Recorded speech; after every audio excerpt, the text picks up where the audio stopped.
Au cœur de l'Afrique centrale, là où les collines se dressent comme des anciens gardiens de pierre, s'étendait un petit village nommé Ntabo, dont le nom, dans la langue locale, signifiait là où l'âme entend encore. Ici, le temps ne s'écoulait pas selon les aiguilles d'une montre, mais au rythme ancestral des saisons, du vent dans les palmiers, du chant du coq, et surtout, des prières. Les jours s'égrenaient doucement entre les plantations de manioc, les veillées autour du feu, les histoires transmises par les anciens et les silences pleins de sagesse. La terre rouge, battue par les pas d'innombrables générations, semblait elle-même chargée d'une mémoire vivante. Au centre du village se trouvait l'église Saint-Benoît, modeste mais noble, bâtie de briques de latérite séchées au soleil, surmontée d'un toit de tôle qui chantait à chaque pluie. C'était plus qu'un lieu de culte. C'était une forteresse spirituelle, un refuge pour les âmes usées, un lieu où l'on venait déposer ses douleurs comme on dépose un fardeau au pied de quelqu'un qu'on aime. Le tintement de sa cloche, chaque dimanche matin, résonnait bien au-delà des collines, comme un appel à se souvenir que, même dans la poussière, l'homme n'est pas seul. Le père Mathias officiait dans cette église depuis plus de 20 ans. Âgé d'une 50aine d'années, le visage buriné par le soleil et le regard aussi calme qu'un lac d'altitude, il avait cette manière de parler à chacun comme s'il le connaissait depuis toujours. Il écoutait plus qu'il ne parlait, et ses silences valaient parfois mieux que des sermons. Né au nord du pays mais envoyé jeune en Europe pour ses études théologiques, il avait été missionnaire dans plusieurs régions, avant de revenir, volontairement, à Ntabo. Il disait souvent, « Ce n'est pas moi qui ai choisi Ntabo. C'est Ntabo qui m'a choisi. » Et en effet, il semblait enraciné dans la terre du village, au point que certains enfants l'imaginaient pousser comme un baobab derrière l'autel. Il portait sur ses épaules les secrets du village, les confidences murmurées dans le confessionnal, les larmes étouffées dans les jupes des femmes, les regards fuyants des hommes hantés par leur passé. Il connaissait les noms des disparus, ceux qu'on ne retrouvait plus après être partis vendre leur récolte au marché, ou cueillir du bois plus loin dans la brousse. Il priait pour eux chaque nuit, seul, à la lueur d'une bougie. Ce matin-là, un voile de brume argentée caressait les collines. Les arbres se tenaient immobiles, comme s'ils retenaient leur souffle. C'était un dimanche sacré, le dernier avant le carême. L'église était pleine. Femmes en boubou chatoyant, hommes en chemise repassée avec soin, enfants aux yeux grands ouverts, tous rassemblés, unis par une foi que les années de pauvreté et de guerre n'avaient jamais su éteindre. Les chants s'élevaient, portés par les tambours, les mains battant la mesure, les voix s'harmonisant comme un seul corps vibrant d'espérance. L'encens brûlait lentement, diffusant une odeur chaude et mystique, tandis que les rayons du soleil perçaient à travers les vitres poussiéreuses pour dessiner des halos sur les murs. Mais au moment précis où le père Mathias ouvrit la Bible pour lire l'évangile du jour, quelque chose changea. Un silence étrange, inhabituel, se fit. Ce n'était pas simplement l'arrêt des voix, c'était comme si l'air lui-même avait cessé de vibrer. Les oiseaux dehors s'étaient tus. Même le vent semblait figé. Puis, un grincement sourd fendit le silence. Les lourdes portes en bois de l'église venaient de s'ouvrir toutes seules. Un soufflet de poussière entra. Les têtes se tournèrent. Les cœurs battirent plus fort. Et là, il entra. Un lion. Mais pas un lion ordinaire. Il était immense, d'une prestance presque irréelle. Son pelage brillait comme de l'or ancien, pas celui que l'on trouve dans les mines, mais celui que l'on imagine dans les rêves ou dans les légendes des anciens. Sa crinière semblait danser légèrement, même sans vent, comme si elle portait le feu d'un monde invisible. Il ne rugit pas. Il ne grogna pas. Il marcha. D'un pas lent, lourd, pesé, comme un roi entrant dans son royaume.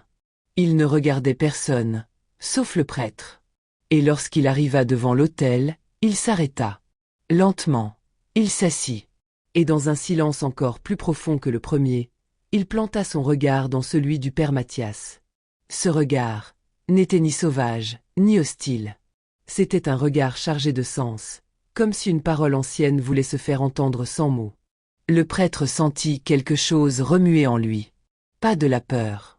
Une vérité oubliée. Autour, les fidèles étaient paralysés. Entre terreur et fascination. Certains s'accrochaient à leur chapelet. D'autres retenaient leurs larmes. Quelques enfants regardaient sans comprendre, comme si leur cœur savait déjà ce que leurs mots ne pouvaient exprimer. Et pourtant, le lion ne bougeait pas. Il attendait. Le père Mathias sentit quelque chose d'indescriptible. Ce n'était pas de la peur, non. La peur a une forme, un goût amer dans la bouche, un resserrement du ventre. Ce qu'il ressentait, c'était autre chose. Un appel. Profond. Viscéral. Ancien. Une vibration silencieuse qui semblait naître au creux de sa poitrine, comme si quelqu'un ou quelque chose tirait un fil invisible relié à son âme. C'était une voix intérieure sans mots, plus claire que toutes celles qu'il avait entendues au confessionnal, plus forte que les chants de ses fidèles. Une voix qui disait simplement « Suis moi. Le lion se leva. » Son mouvement était fluide, solennel, presque liturgique. Il tourna lentement la tête vers la porte, puis avança, pas à pas, vers la sortie de l'église. Pas un regard en arrière. Et dans ce silence suspendu, le père Mathias posa la Bible sur l'autel, comme on laisse un fardeau sacré, puis descendit les marches. Sans dire un mot. Sans hésiter. Il suivit. « Père. »« Non. » s'écria une femme, debout au fond de l'église, les bras tendus vers lui comme si elle pouvait l'empêcher d'avancer par la seule force de sa peur. Mais sa voix fut recouverte par celle, plus douce et tremblante, d'un vieil homme assis sur un banc. « Laissez-le. » dit-il avec la solennité d'un prophète. Il obéit à Dieu. Alors les gens ouvrirent un passage, comme une mer silencieuse. Le prêtre s'enfonça dans la lumière du matin, à la suite du lion, comme Abraham quittant sa terre sans savoir où il allait. Le lion marchait à pas lents, puissant, comme s'il suivait une carte invisible tracée dans la mémoire de la terre. Ses pattes soulevaient doucement la poussière rouge des ruelles, éveillant un nuage fin derrière lui. Le père Mathias le suivait, pieds nus il avait enlevé ses sandales à la sortie de l'église, un geste instinctif, sacré, comme Moïse devant le buisson ardent. Car ce lieu était saint. Des enfants, intrigués, marchaient à distance, cachés derrière les arbres. Des adultes, silencieux, les yeux écarquillés, suivaient eux aussi, incapables de rester derrière, pris dans une procession étrange entre le mystère et la foi. Ils quittèrent le village.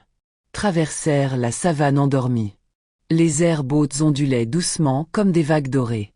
Des oiseaux s'envolaient sur leur passage, mais aucun animal ne fuyait. C'était comme si la nature entière reconnaissait ce moment. Le lion ne s'arrêtait pas. Il contournait les rivières, franchissait les sentiers de chasse, évitait les pièges laissés par les hommes. Il avançait avec la précision de celui qui connaît chaque pierre, chaque racine, chaque murmure du sol. Pendant plus d'une heure, le cortège muet progressa. Le soleil s'élevait lentement, et déjà sa lumière chauffait la peau du prêtre, mais celui-ci ne sentait ni fatigue ni chaleur. Il ne pensait pas. Il était entièrement présent, comme on l'est rarement dans une vie. Puis, le lion s'arrêta.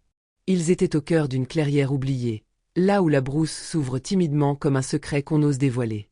Un baobab immense se dressait au centre, solitaire, ses branches semblables à des bras anciens tournés vers le ciel. L'arbre semblait veiller depuis des siècles, enraciné dans une terre porteuse d'histoires que personne n'avait encore racontées. Au pied du baobab, il y avait un trou, à moitié comblé de terre sèche, comme une blessure refermée à la hâte. Le lion s'approcha lentement, puis s'allongea. Il posa sa tête sur ses pattes, comme un gardien, un veillant silencieux. Ses yeux dorés fixèrent un point précis, avec une intensité troublante. Le prêtre suivit ce regard.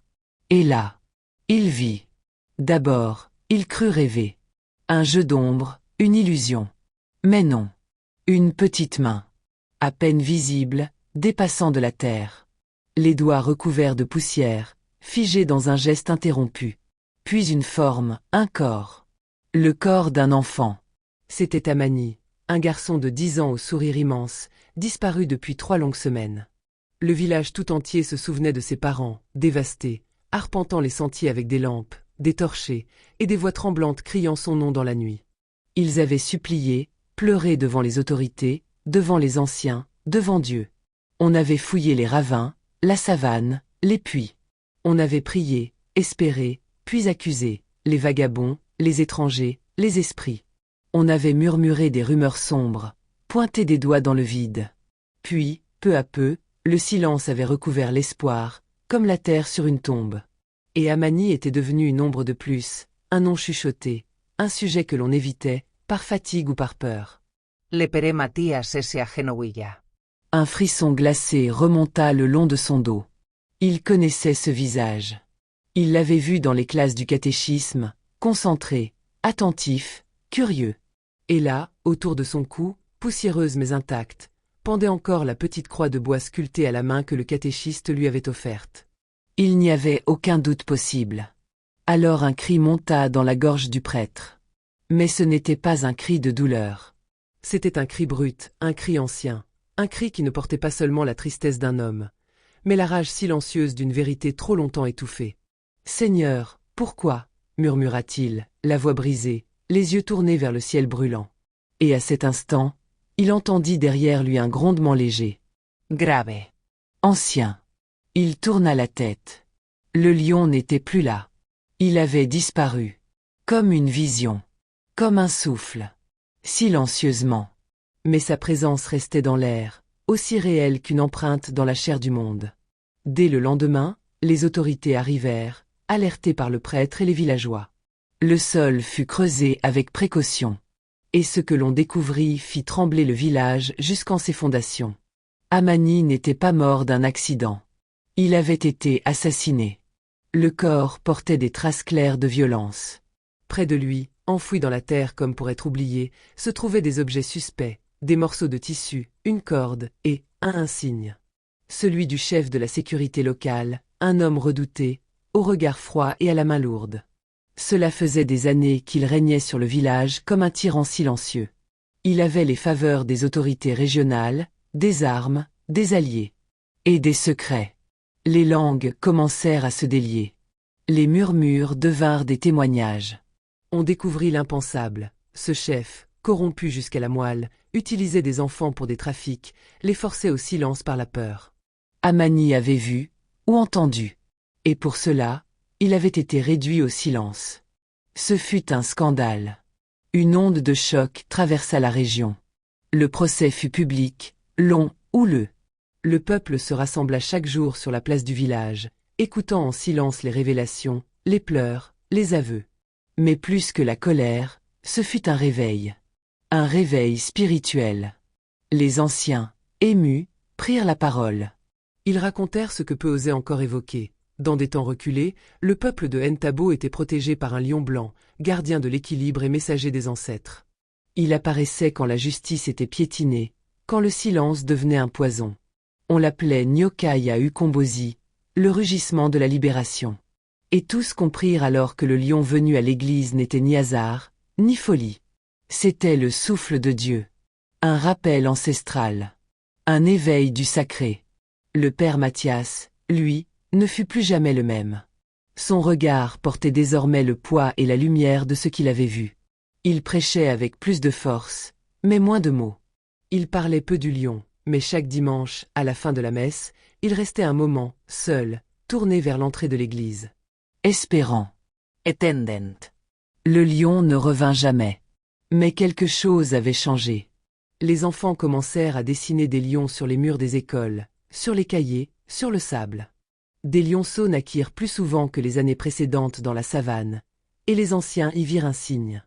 Et un matin, au lever du soleil, un rugissement long, grave, solennel résonna depuis les collines. Il n'y avait aucun lion visible, mais tous l'entendirent. Comme une bénédiction. Des années plus tard, au pied du baobab solitaire, une plaque fut posée, simple et digne. Ici, un lion a révélé la vérité qu'aucun homme n'osait voir. Que la justice rugisse, même dans le silence. Et dans l'église, au-dessus de l'autel, une fresque peinte par les enfants remplaça le vieux crucifix de bois. Elle montrait un lion blanc, assis en paix devant la croix, les yeux ouverts, veillant.